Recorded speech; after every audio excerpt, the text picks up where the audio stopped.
सुरुवात करायची असते आणि कॅनने फार सुंदर हा उपक्रम मागच्या वर्षीपासून चालू केला.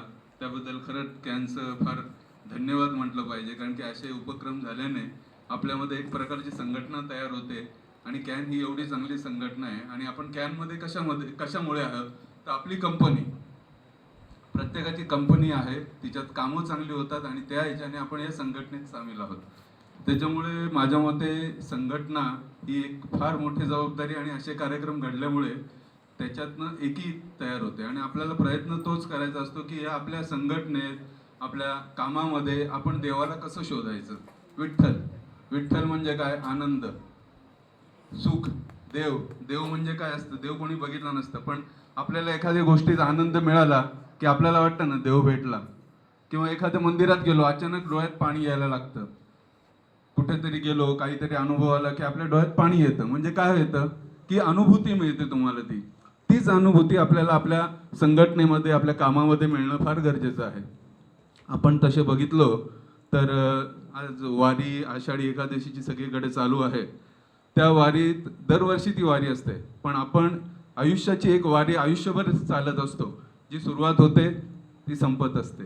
या वारीमध्ये सगळ्यांनी, म्हणजे सगळे म्हणजे त्याच्यामध्ये आपले कुटुंब असतं, आपली ऑफिस असते, आपल्या ऑफिसमध्ये असलेले काम करणारे असतात, हे सगळेजण चालत असतात आणि त्यांची जी काही आहे एकत्र काम करणे, ज्याच्याने ती वारी सुफळ संपूर्ण करण्याचा प्रयत्न करत असतो असं. आणि आपल्या वारीमध्ये मेन म्हणजे आपल्या सगळ्या माऊली असतात. माऊली, एक लक्षात घेतलं की वारीमध्ये माऊली डोक्यावर तुळस घेऊन चालत असते. तर आपल्यासाठी आपली माऊली आपला संसार असते ना, ती डोक्यावर घेऊन चालत असते. त्याच्यामुळे आपण पुढे एवढ्या स्ट्रॉंगली कंपनी, ऑफिस वगैरे बिंदासपणे चालत असतो. तर त्यामुळे माऊली या शब्दाचं म्हणजे आपली माऊली आणि आपल्या मुलांची माऊली, या फार मोठा त्याचा गाभा लक्षात घेतला पाहिजे. कारण की हे पूर्णपणे एकत्र चालल्यानंतरच त्याचं फळ आपल्याला मिळतं. आणि विठ्ठल विठ्ठल आपण जातो तर काय शिकवतं वारी? आपलं काम, तुम्ही प्रामाणिकपणे तुमचं काम करा, त्याचं फळ तुम्हाला मिळणार आहे. सचोटीने काम करा, फळ तुम्हाला मिळणार आहे. आपल्याकडे होतं काय की एकमेकाची कुरघोडी करण्यातच आपलं आयुष्य वाया जातं. असं नका. वारीकडे बघितलं की बघितलं ना, सगळेजण एकमेकाला माऊली म्हणतात, एकमेकांना रिस्पेक्ट देतात आणि एकत्रपणे चालतात. त्याच्यातनं आपल्याला आपल्या संघटनेने घेण्यासारखं आहे. फार छोट्या छोट्या गोष्टी असतात. मी तर म्हणतो प्रत्येक क्षणाचा उत्सव साजरा करा. तुम्ही वारीत आहात, मी बोलतोय, सर गाणं म्हणणार आहे, तुम्ही ऐकणार आहे, त्या प्रत्येक क्षणाचा आनंद, उत्सव साजरा केला ना तर त्याची आनंद तुम्ही देवापर्यंत पोहोचला. वेगळं काही करावं लागत नाही देवासाठी. डेडिकेशन, आत्मभाव आणि समाधान, या सिंपल फार छोट्या छोट्या गोष्टी असतात. त्या जर सगळ्यांनी केल्या तर माझ्या मते तुम्हाला विठ्ठल भेटला. कारण की वारी ही न संपणारी गोष्ट आहे. त्यात सगळेजण समाविष्ट व्हावं आणि सगळ्यांनी मिळून ती वारी साजरी करावी. आणि इथं आता सर गाणी म्हणतीलच, आपण त्या विठ्ठल चरणी जाऊच सरांच्या याच्यातनं. तर हा एक माझा थोडक्यात सांगणं की संघटना आणि आपली कंपनी यात आपण देव शोधायचा प्रयत्न केला पाहिजे. देव शोधण म्हणजे काय? तर आपण प्रामाणिकपणे, सचोटीने सगळ्यांनी काम केलं पाहिजे. आपण म्हणतो ना, कर्मण्ये माधिकारस्ते मा फलेषु कदाचन. फळाची अपेक्षा करायची नाही.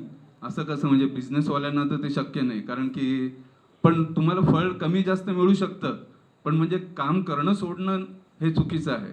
काम करत राहा, त्याचे रिझल्ट तुम्हाला आज नाही उद्या नक्कीच मिळतं. वारी तुम्हाला निसर्गाकडे घेऊन जाते आणि देव म्हणजे आपल्याला म्हणजे निसर्ग फार मोठा. तर तिथपर्यंत पोहोचायला एक संघटितपणे सगळ्यांनी मदत केली पाहिजे एकमेकांची, तर त्याचे रिझल्ट्स आपल्याला नक्कीच चांगले मिळतील.